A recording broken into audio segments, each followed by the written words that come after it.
Merci Nabino Bandeko, nous sommes pour ça, nous sommes toujours confiance. Et je pense qu'au début, tu as dit que le programme est belé à 4 d'événements télévision. De sentir vraiment adhésion à la vie massive.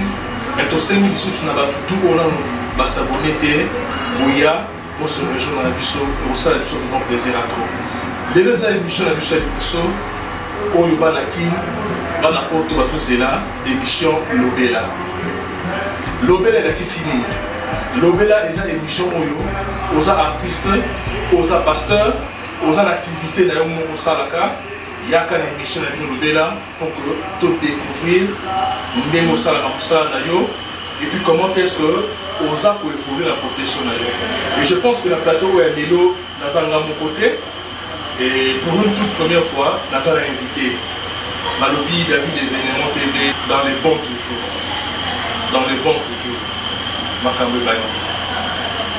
Bon, monsieur. Bonjour, monsieur. Bonjour, David. Et ça, c'est moi. Pour une toute première fois, David d'événements télévision. Au qui se présenter à la téléspectateurs, nous sommes dans le monde entier. Baye Bayo, Osali Nani. Et puis, précisément, tous en Bokani. Bien, merci. Na sepeli na boye na bino. Ngai comme on a monsieur Urbain Kungamano Kitoko. Nazali d'abord homme de Dieu, pasteur. Et puis Nazi ancien président de la communauté congolaise Topé Diaspora congolaise na Nigeria. Et awa ni moye to na gati ya bureau l'agence La Grâce, on a l'un des responsables à Lagos, en Nigeria.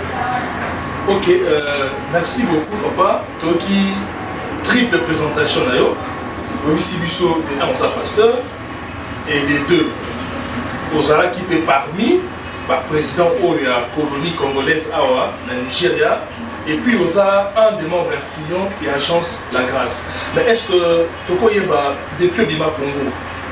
Au Komani Banda, ça fait déjà combien d'années? Bon, dans le Congo depuis pratiquement 24 ans de l'eau. On a vendu en Nigeria et on a vendu en Côte d'Ivoire. Toujours pour la région de Moussala, on a 6 ans là-bas. Et on a fait la Zongi, on a fait la Lagos, en Nigeria. Ah, ok. Pour ça, il y a déjà 24 ans à Banda. C'est-à-dire que Congo vraiment, il y a des sociétés. Non. Tout ça va congolais. Quel que soit ici, où tu sois mis, tu peux bosser dans la source de la société.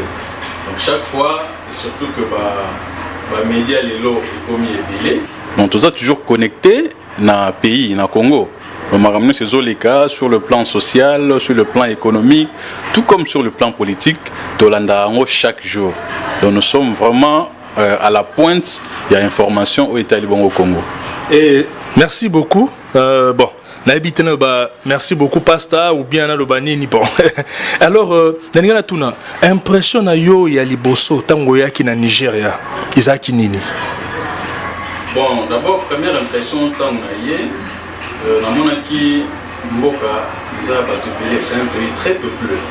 Et le liboso, il fera pas qu'il y ait. Et puis, nako mona bango boye na mona ke Nigérian. C'est un peuple très travailleur. Il travaille très dur.